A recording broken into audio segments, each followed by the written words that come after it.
मुलांवर लाठीचार्ज, मुलींचा विनयभंग आणि मुलांना उपवास करायला लावणं यासाठी आभार मानताय का? पंतप्रधान मोदींनी पोस्ट केलेल्या व्हिडिओवर खासदार संजय राऊतांची टीका. तर दिल्ली पोलिसांना लाठीचार्ज करण्याचे आदेश कोणी दिले? राऊतांचा सवाल. धन्यवाद कशा करता काय म्हणून? नाही काय असं केलं की कुठला ऐतिहासिक निर्णय? अच्छा म्हणजे राजीनामा घेणं गरजेचं होतं.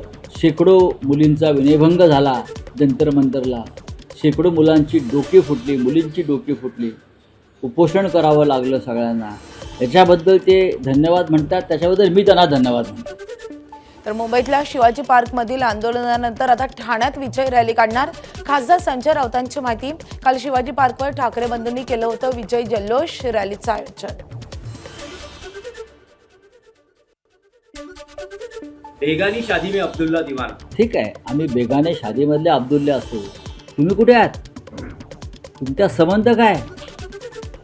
तुमच्या दाढीला जंतर मंतरच्या पोराने आग लावली. आम्ही पहिल्या दिवसापासून या आंदोलनामध्ये आहोत. मिस्टर मिंदे, तुम्ही कुठे आहात? आता आमचं नेक्स्ट जे आहे, काल शिवाजी पार्कला झालं, आता यापुढे पुढला मुक्काम ठाण्यात आहे. LGBTQ समुदायातील लोकही समाजाचाच एक भाग. LGBTQ समुदायाला समाजात स्थान मिळालं पाहिजे. सरसंघचालक मोहन भागवत यांचं मोठं विधान. लग्न म्हणजे शिस्त, तर लिव्ह इन म्हणजे जबाबदारीपासून पळ काढणं, भागवतांचं वक्तव्य. सरकारच्या महात्मा ज्योतिराव फुले शेतकरी कर्जमुक्ती योजनेची दुसरी यादी जाहीर. या यादीत धुळे जिल्ह्यातल्या 2809 शेतकऱ्यांचा समावेश.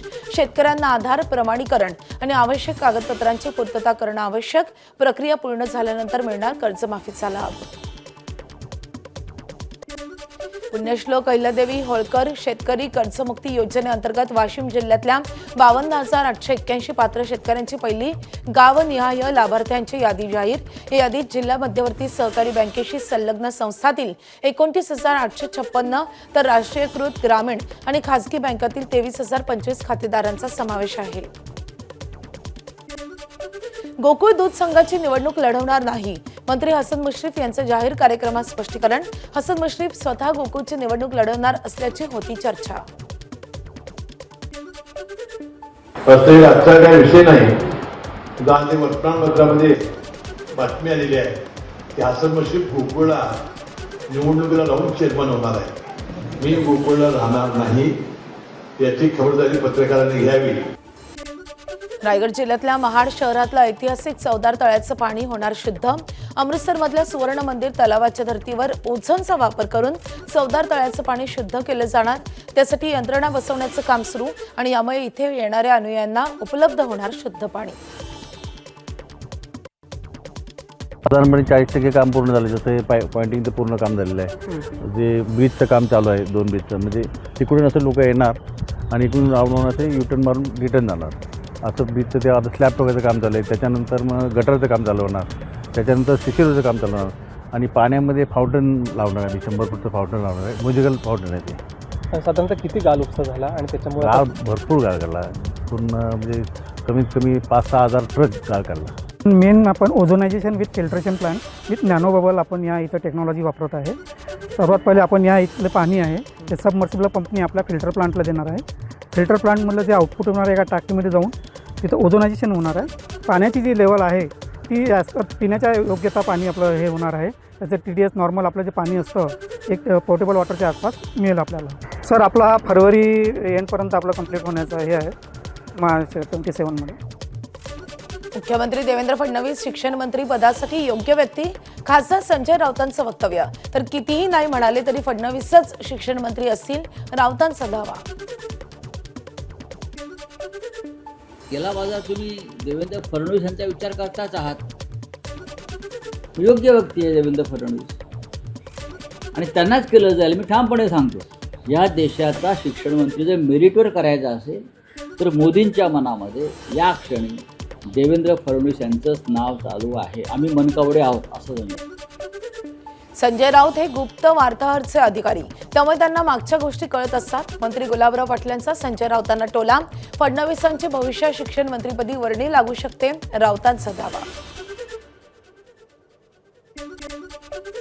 इन्स्टा रीलमधून पंतप्रधान मोदींची मोठी घोषणा, परीक्षा सुधारणांसाठी उच्चाधिकार समितीची स्थापना, पेपरफुटी रोखण्यासाठी टास्क फोर्सची स्थापना, परीक्षांच्या सुधारणेसाठी सरकारचं मोठं पाऊल.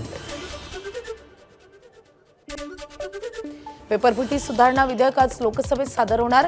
मंत्री जितेंद्र सिंह विधेयक सभागृहात सादर करतील. नवीन विधेयकात 10 वर्षाच्या तुरुंगवासाची आणि 10 कोटी रुपयांच्या दंडाची तरतूद. तर सरकार आज सार्वजनिक परीक्षा सुधारणा विधेयक सादर करणार. सोशल मीडियावरील वादग्रस्त पोस्टमुळे हिंगोली जिल्ह्यातल्या औंढा नागनाथ इथे तणावाचं वातावरण. दोषींवर कारवाई व्हावी या मागणीसाठी तक्रारदारांचं पोलीस ठाण्यातच आंदोलन. जंतर मंतरवर झालेल्या आंदोलनासंदर्भात केली होती वादग्रस्त पोस्ट. दोघांवर अॅट्रॉसिटी कायद्याअंतर्गत गुन्हा दाखल. उद्धव बाळासाहेब ठाकरे यांचा आज वाढदिवस आणि त्यांच्या वाढदिवसानिमित्त नुकताच शिंदेच्या शिवसेनेसोबत गेलेले परभणीचे खासदार संजय जाधव यांनी दिल्या उद्धव ठाकरेंना शुभेच्छा. समाज माध्यमांवर शुभेच्छांची पोस्ट टाकत उद्धव ठाकरेंना शुभेच्छा.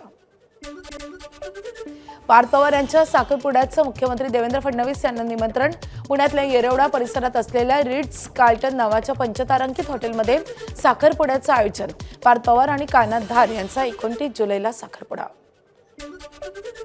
बुलढाण्यात 15 कोटींच्या कर्जाचं आमिष दाखवून 45 लाखांची फसवणूक. मलकापूर औद्योगिक क्षेत्रातील एक्वा डायनामिक एनर्जी कंपनीकडून पोलिसात तक्रार दाखल. 45 लाख रुपये देऊनही कर्ज मंजूर केलं नाही, तर दिलेली रक्कम परत मागितली असता उडवाउडवीची उत्तरं दिल्याचा प्रकार. नाशिकमधल्या सटाण्यातल्या अल्पवयीन मुलीवर अत्याचार आणि आत्महत्येप्रकरणी आरोपी सुनील जाधवला मरेपर्यंत जन्मठेपेची शिक्षा. नोव्हेंबर 2019ला 13 वर्षीय पीडितेनं लैंगिक अत्याचाराला कंटाळून केली होती आत्महत्या. गोदावरीची परिस्थिती कायम. गोदाकाठावरील रस्त्यावर अजूनही पाणी असल्यामुळे दर बुधवारी भरणाऱ्या आठवडी बाजार या बुधवारी भरणार का असा प्रश्न. नंदुरबारमध्ये तापी नदी क्षेत्रात पाऊस होत असल्यामुळे पाणी पातळीत वाढ. सारंगखेडा आणि प्रकाश या बॅरेजमधून पाण्याचा विसर्ग सुरू. सारंगखेडा बॅरेज 3 तर प्रकाशचे 2 दरवाजे 1 मीटरनं उघडले. गुजरातच्या बनासकांठामध्ये विठोदर भागातील रस्त्याचा भाग खचला. अपघाताचा धोका वाढल्यानं नागरिकांचा अडचणींशी सामना. प्रशासनानं तातडीनं लक्ष देण्याची मागणी. आसाममधल्या जोरहाटमध्ये पावसामुळे मोठं नुकसान. पुराचं पाणी ओसरल्यानंतर नुकसानीची भयानक दृश्य समोर. अनेक भागांमध्ये अजूनही पाणी, तर पुरात आतापर्यंत 66 जणांचा मृत्यू. सततच्या पावसामुळे श्रीनगरमधल्या झेलम नदीच्या वाढत्या पाणी पातळीमुळे प्रशासन चिंतित. सुरक्षा यंत्रणाही तैनात. सकल भागातील नागरिकांना सतर्कतेचा इशारा. तर मुसळधार पावसानंतर पश्चिम बंगालमधील जनजीवन ठप्प. दक्षिण 24 परगणा जिल्ह्यातल्या अमरावती गावाला पुरानं वेढलं. अनेक कुटुंबांचं सुरक्षित स्थायी स्थलांतर. भंडाऱ्यात कॅनलच्या छोट्या पाईपमुळे 60 हेक्टर शेती पाण्याखाली. कॅनलवर मोठा पूल न बांधता छोटे सिमेंट पाईप टाकल्यानं कॅनल ओव्हरफ्लो होऊन शेती पाण्याखाली. तर पावसाळा संपल्यावर दुरुस्ती करणार लघु पाटबंधारे विभागाचं स्पष्टीकरण. नागपूर जबलपूर महामार्गावरच्या रामटेक तालुक्याच्या मनसर चौकात उड्डाणपुलाच्या मध्यभागी भगदाड. वर्षभरापूर्वी करण्यात आलं होतं पुलाचं बांधकाम, तर पुलावरील वाहतूक सुरूच असल्यानं अपघाताची शक्यता. नांदणी मठातील माधुरी हत्तींसाठी कोल्हापुरात उद्या लाक्षणिक उपोषण. 13 सप्टेंबरच्या आधी माधुरी हत्तीं नांदणी मठात आली पाहिजे, अन्यथा पुन्हा एकदा जनआंदोलन सुरू करणार. माजी खासदार राजू शेट्टी यांचा इशारा. मला हाय पॉवर कमिटी आणि राज्य सरकार आणि सगळ्या यंत्रणांना एवढाच इशारा द्यायचा आहे, 13 सप्टेंबरच्या आत माधुरी हत्तीं आम्हाला नांदणी मठामध्ये पाहिजे. नसले तर मग जे जनआंदोलन मागच्या वर्षी झालं त्याच्यापेक्षा मोठं झाल्याशिवाय राहणार नाही. तुळजापूरच्या तुळजाभवानी मंदिराचं महाद्वार भाविकांसाठी 29 जुलैपर्यंत बंद राहणार. दर्शनासाठी बिडकर पायऱ्यांवरून मंदिरात सोडलं जाईल. पौर्णिमा तसेच सलग सुट्ट्यांच्या पार्श्वभूमीवर गर्दीत वाढ होणार असल्यानं मंदिर संस्थानचा निर्णय.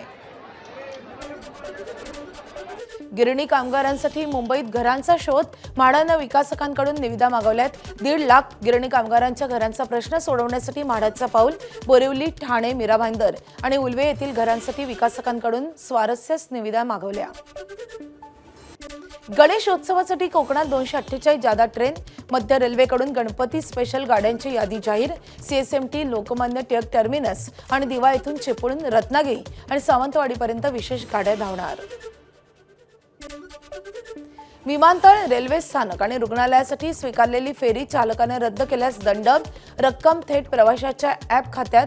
ओला, उबेर सारखे खासगी ॲप आधारित टॅक्सी सेवांच्या मनमानी कारभाराला चाप बसणार. नागपूरमधील विदर्भ साहित्य संघाच्या इमारतीची जागा सरकारला हस्तांतरित करण्याच्या प्रस्तावाला मंजुरी. संस्थेसाठी 2 एकर जागा तसेच 50 कोटी रुपये फिक्स डिपॉझिट देण्याचा प्रस्तावही सादर. तर चर्चेविनाच मोठा निर्णय घेतल्याची काही सदस्यांची टीका. कचऱ्याच्या डोंगरावर उभा राहणार धारावी पुनर्विकास प्रकल्पाचा बेस कॅम्प. धारावी पुनर्विकास प्रकल्पासाठी मुलुंड डम्पिंग ग्राउंडमधील 15 एकर जागा 5 वर्षांसाठी भाड्यानं देण्याचा प्रस्ताव. धारावीतील पुनर्विकासासाठी लागणारं बांधकाम साहित्य इथं तयार केलं जाणार. भंडाऱ्यामध्ये दुर्मिळ सापडा सापाचं दर्शन. रावणवाडीच्या जंगलात सापडला विषारी बांबू पीट व्हायपर साप. सापडा साप प्रामुख्यानं घनदाट आणि दमट जंगलांमध्ये आढळतो. अयोध्येमधल्या राम मंदिर दानचोरी प्रकरणाशी संबंधित याचिकेवर सर्वोच्च न्यायालयामध्ये आज सुनावणी. न्यायालयानं मागील सुनावणीत उत्तर प्रदेश सरकारला चौकशीसाठी SIT स्थापन करण्याचे दिले होते निर्देश.